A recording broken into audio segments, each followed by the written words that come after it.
বাজান মালিকের কাছে গুনার কথা মনে করিয়া দুই চোখের পানি ছাইরা মাওলার দরবারে গুনার কথা মনে করিয়া মাপ চাও আর বলো মালিক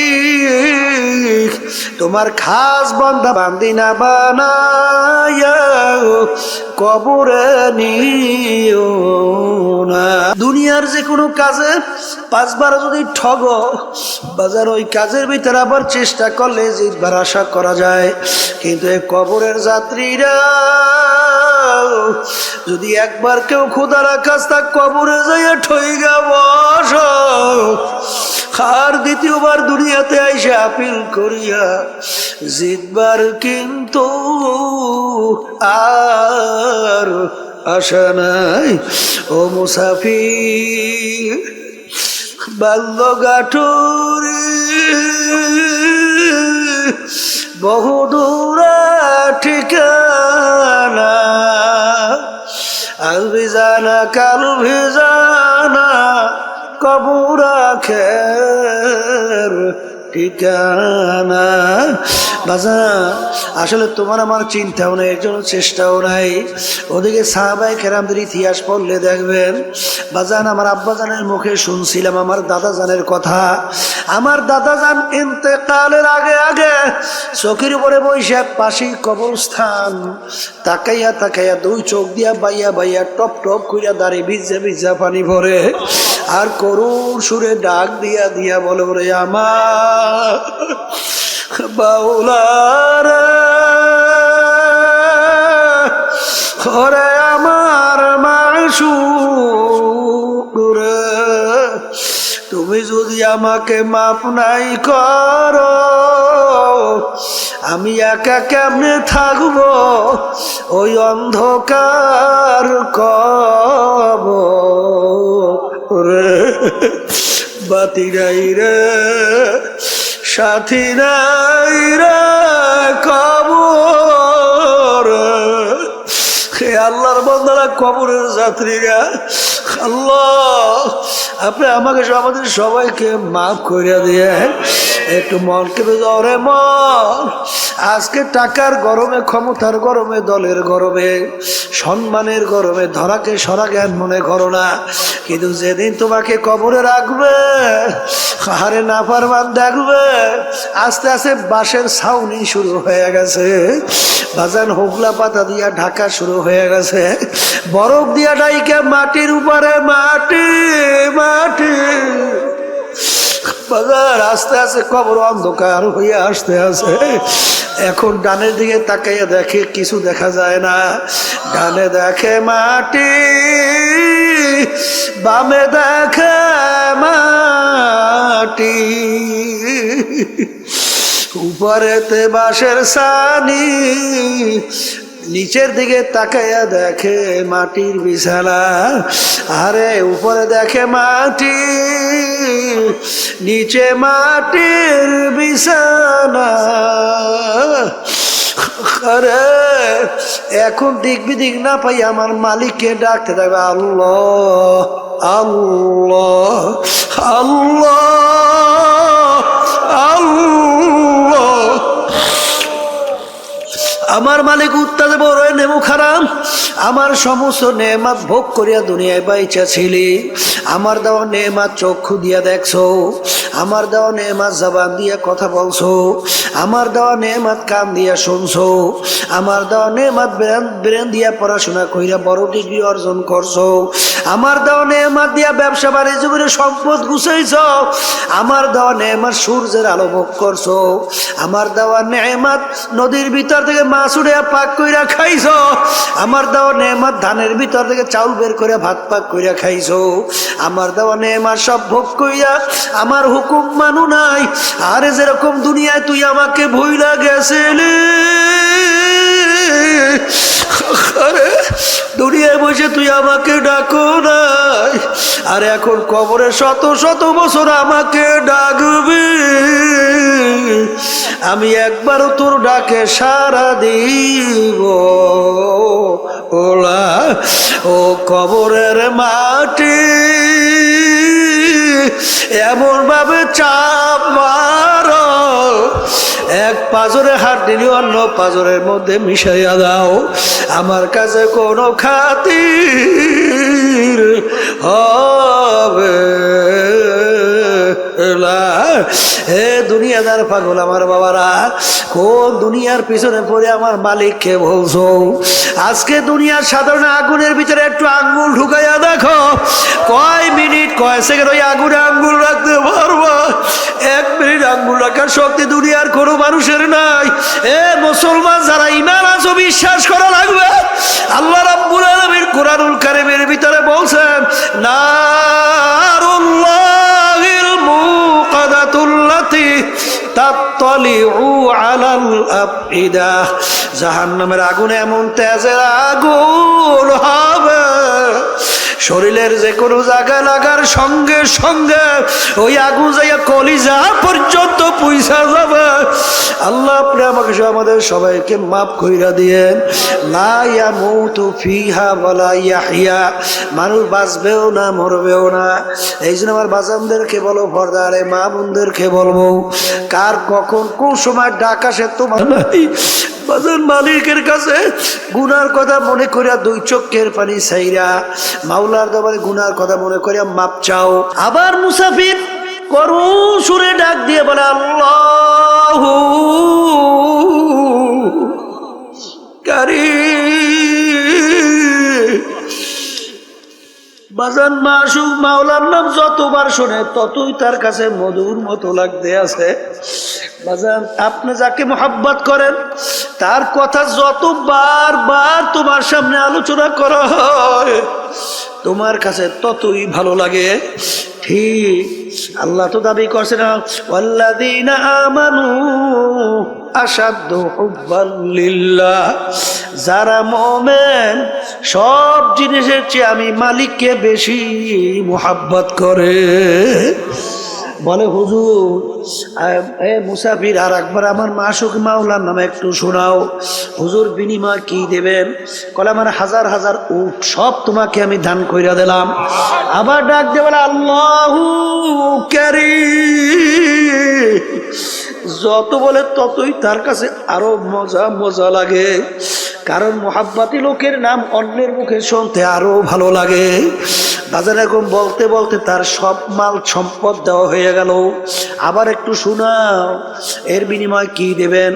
আমার তো আর কিছু নাই, আমি তোমার সঙ্গে ওয়াদা করতেছি, আমি ইব্রাহিম যতদিন বাইচা থাকবো ততদিন আমি তোমার গোলামি করতে থাকবো। তবু তুমি একটু আমার মাসুক মাওলার নাম শোনা। তখন ফেরেশতা বলতেছে, হুজুর আমি কোনো রাস্তার ফকির মুসাফির না, আমি মাওলার ফেরেশতা ছিলাম আপনার কাছে পরীক্ষার জন্য। শোনেন শোনেন, আপনার মাসুক মাওলার নাম যত মনে চায় শোনেন। বাজান তখন আল্লাহর নাম মন মতো শুনাইল। বাজান বাজান যার কলব স্বচ্ছ তার মালিকের নাম শুনতে মজা লাগে। জোরে বলে কথা ঠিক না বেঠি? এ আল্লাহর বান্দারা, পর্দা আলে মা বোনেরা, তোমার কলব ভালো না মন্দ তুমি কেমনে বুঝবা? এক শ্রেণী মানুষ ওর কাছে ঢোল বাদ্য গানের আওয়াজ ভালো লাগে। আর একটু আসতে কন, এই আছে জোরে কন, আছে জোরে কন, আছে। তার কাছে আজানের শব্দ বিশ্বাস শব্দের মতো মনে হয়। জোরে বলেন কথা ঠিক না ঠিক? তার কাছে আল্লাহর নাম শুনলে বিরক্ত লাগে। তখন বুঝতে হবে বাজান এটা কিন্তু নামাজের দোষ না, আল্লাহর নামের দোষ না, আজানের দোষ না, তোমার কলবটা নষ্ট হয়ে গেছে।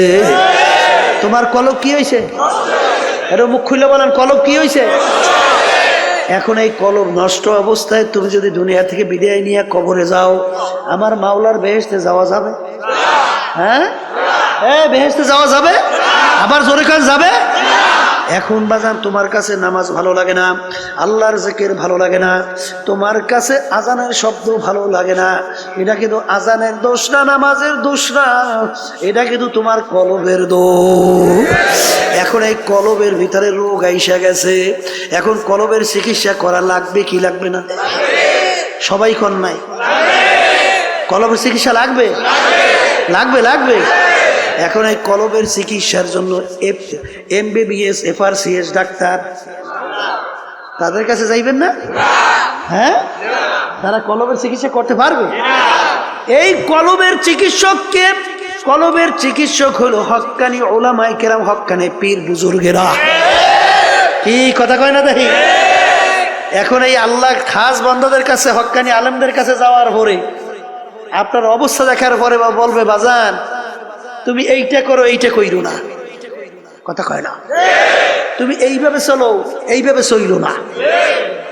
যারা আল্লাহর খাস বান্দাদের হুকুম ঠিক মতো মানতে পারবে, আল্লাহ রাসূল সাল্লাল্লাহু আলাইহি ওয়াসাল্লাম একদিন বসা এক সাহাবী এসে বলতেছেন, ইয়া রাসূলুল্লাহ, ইয়া হাবিবাল্লাহ, আপনি আমাকে কিছু আমলের কথা আপনি বইলে দেন, যেই আমল করার মাধ্যমে আমি নাজাত পাইয়া জান্নাতে যাইতে পারবো।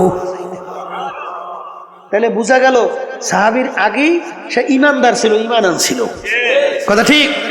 আল্লাহ রাসূল সাল্লাল্লাহু আলাইহি ওয়াসাল্লাম তাকে নামাজ সহ বিভিন্ন আমলের কথা বাতাইলেন। সাহাবী বলতেছেন, ইয়া রাসূলুল্লাহ, ইয়া হাবিবাল্লাহ, আপনি সাক্ষী থাকেন, আপনি যেইভাবে আমাকে বলছেন আমি হুবাহু এইভাবেই পালন করব, একটু বাড়াবো না, একটু কমাবো না।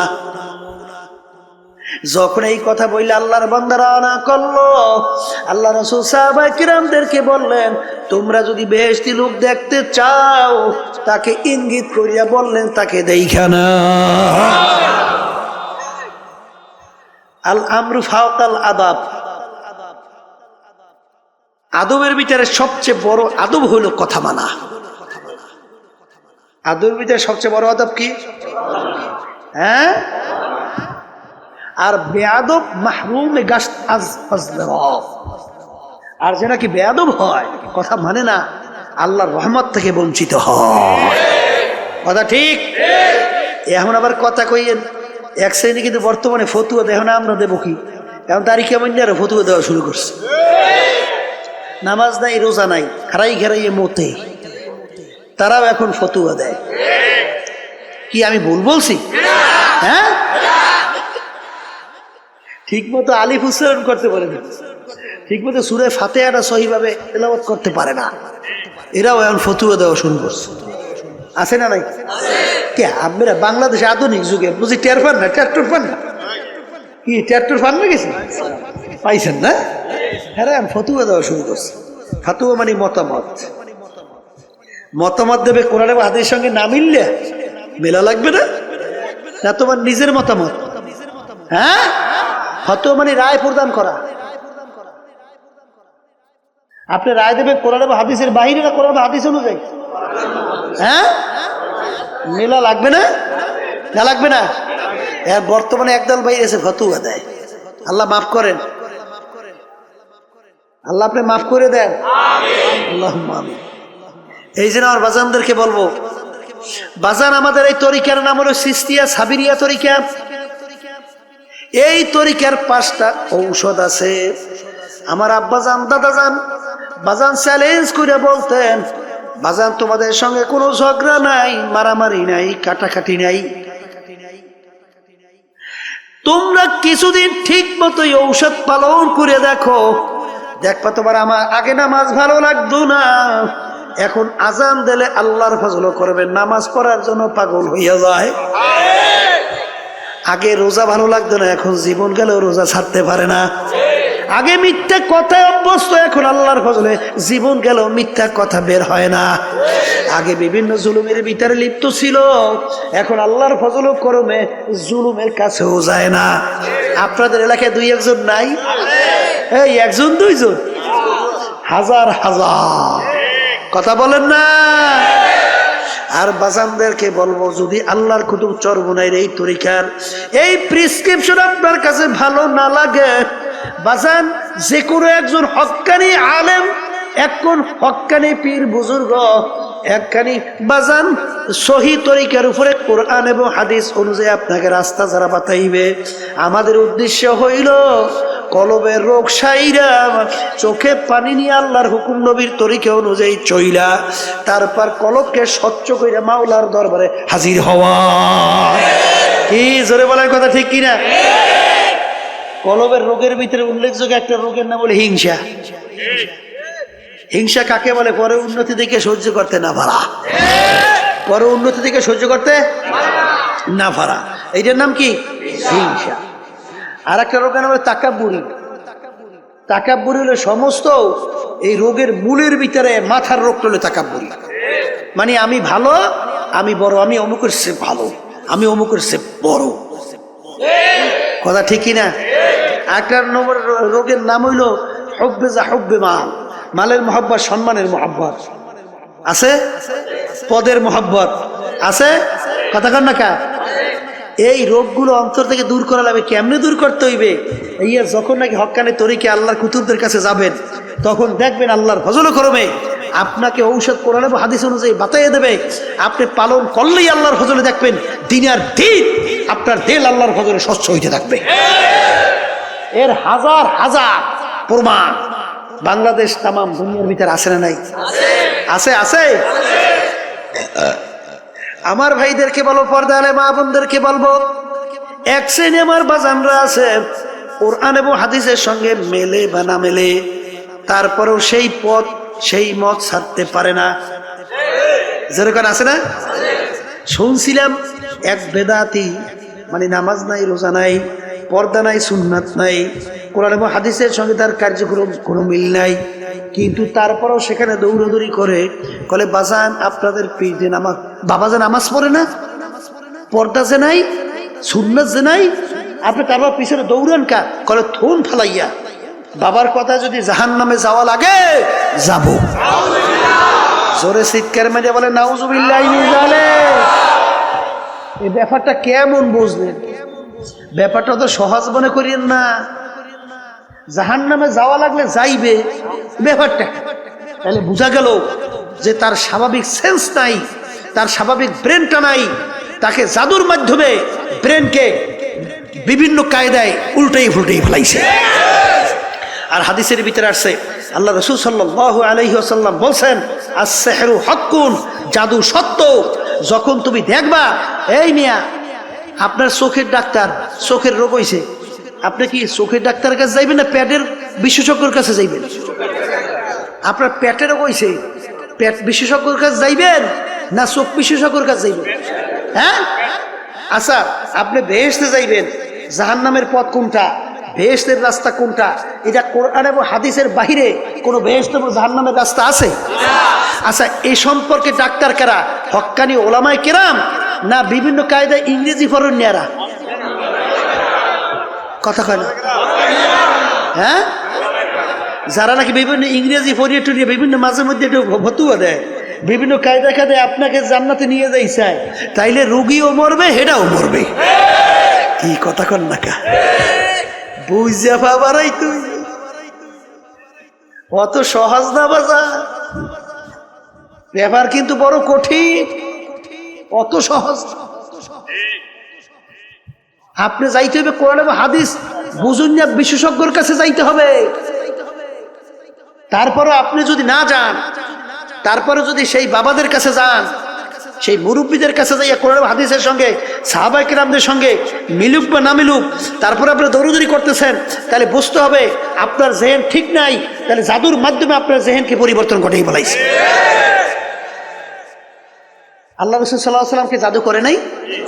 কথা কয় না কা? আল্লাহর নবীকেও জাদু করছে, অত সহজ মনে করিয়েন না। আস-সিহরু হাক্কুন, জাদু সত্য। জোরে বলেন কথা ঠিক না বে ঠিক? এই জন্য আমার ভাইদেরকে বলবো, পর্দা আলে মা বোনদেরকে বলবো, বাজান কোনো দলাদলি বুঝি না। আমার আব্বাজান রাহমাতুল্লাহ আলাইহি বলতেন, হে দুনিয়ার মানুষ শোনো, আমি ফজলুল করিম দুনিয়ার থেকে বিদায় নিয়া কবরে যাওয়ার পরে ফুলের মালা একটার পর একটা গাইথা তোমরা যদি আমার কবরকে ভইরা রাখো, আর আমার মাওলা যদি আমাকে কবরে মাপ না করে, ওই ফুলের মালা আমার কিছু আসে যায় না। আর তোমরা যদি জুতার মালা একটার পর একটা গাইথা আমার কবর যদি তোমরা আমাকে ভইরা রাখো, আর আমার মাওলা যদি আমাকে কবরে মাফ কইরা দেয়, ওই জুতার মালা আমার কিছু আসে যায় না। এই জন্য আমার বাজানদেরকে বলবো, পর্দানে মা বোনদেরকে বলবো, আমার আব্বাজান বলতেন আমি দল দিয়া কি করব, আমি টাকা দিয়া কি করব, আমি সম্পদ দিয়া কি করব, আমি বিভিন্ন অমুক টমুক সমুক দিয়া কি করব, আমি পীরগির দিয়া কি করব।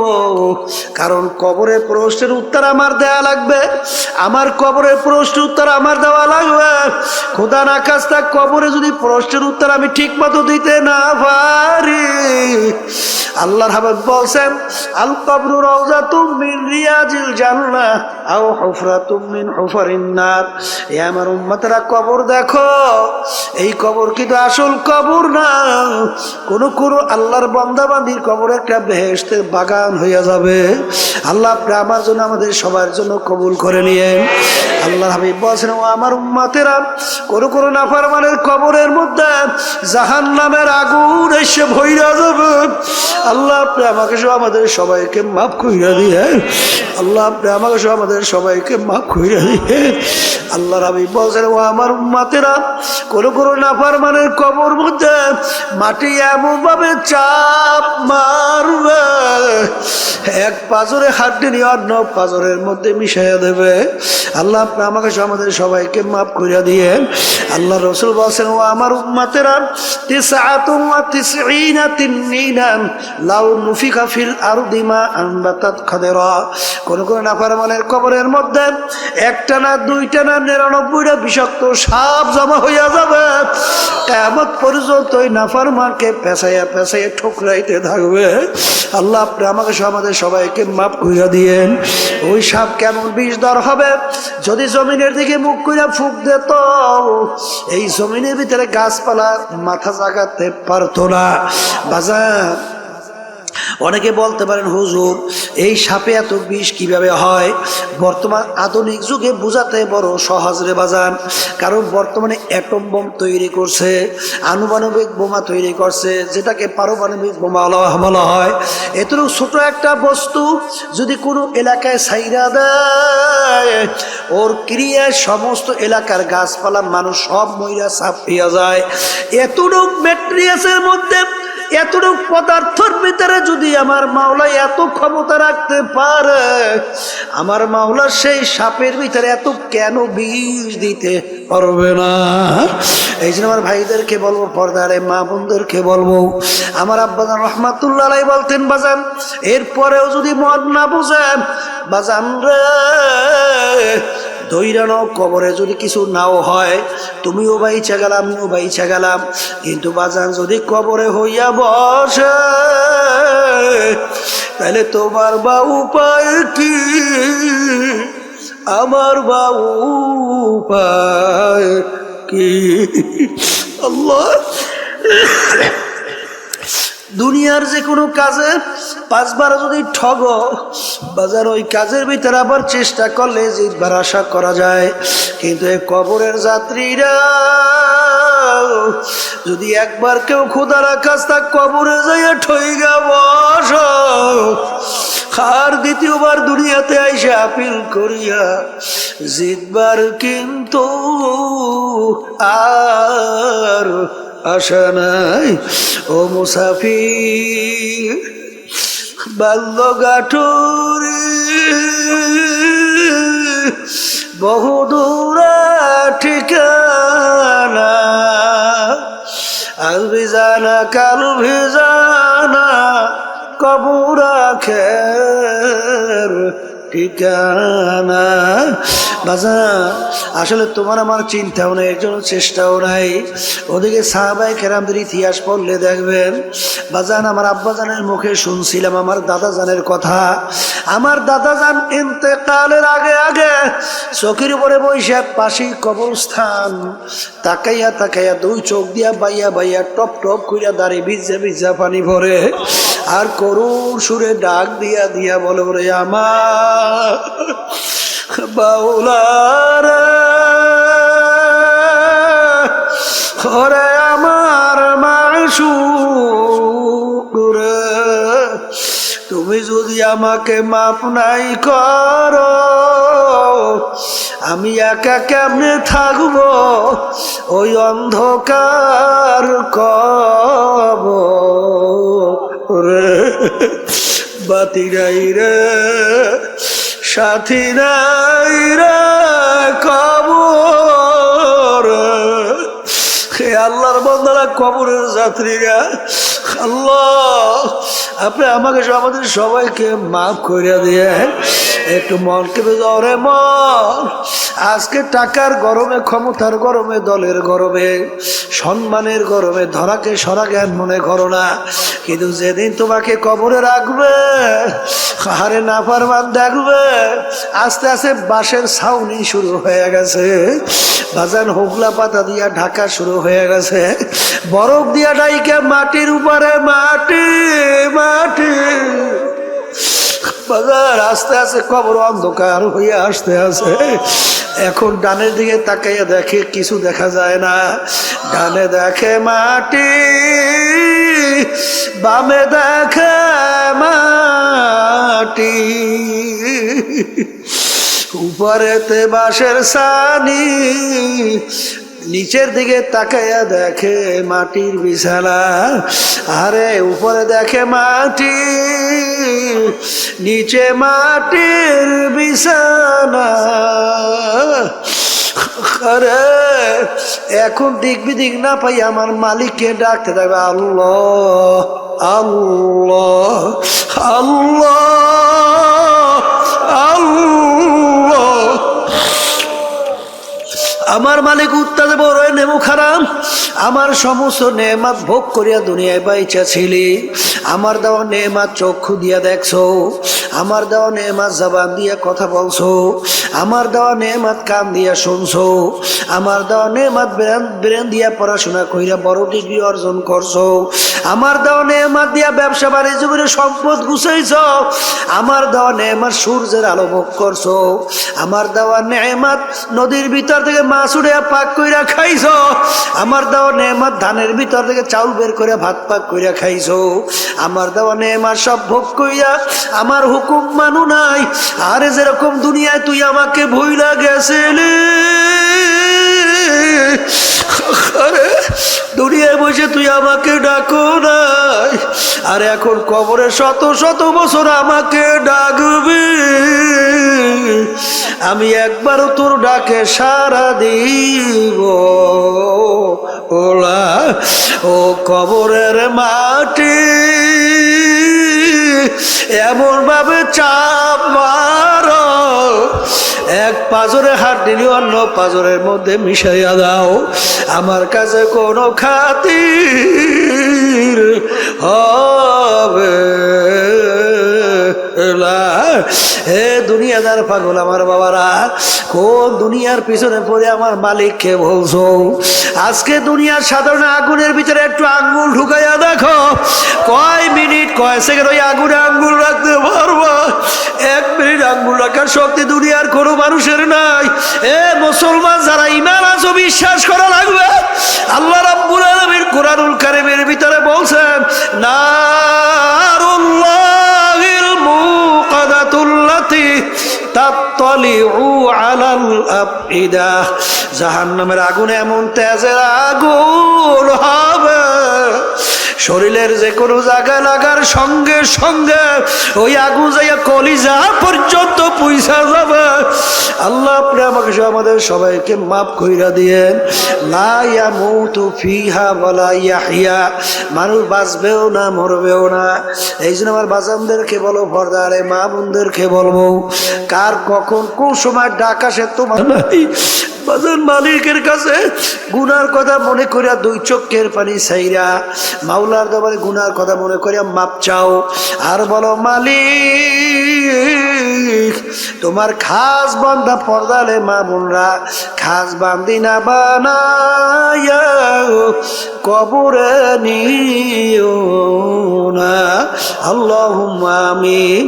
এই ঘরের মেয়ে লোকেরা হাত উঠা, গুনার কথা মনে করো, 2 চোখের পানি ফালাও, আর আমার মাওলার দরবারে কান্দো আর মাপ চাও। যদি কান্না না আসে মনকে বোঝাও রে মন, একদিন এই ঘরের দরজা দিয়ে নতুন বউ হইয়া উঠছিল রে মন। কত মেয়ে লোকের শরবত খাওয়াইলো, কত মেয়ে লোকে বাতাস করলো। আবার এমন একটা দিন আসবে এই ঘরের দরজা দিয়া মরা লাশ হইয়া বের আবার ছেলে কানবে মামা কো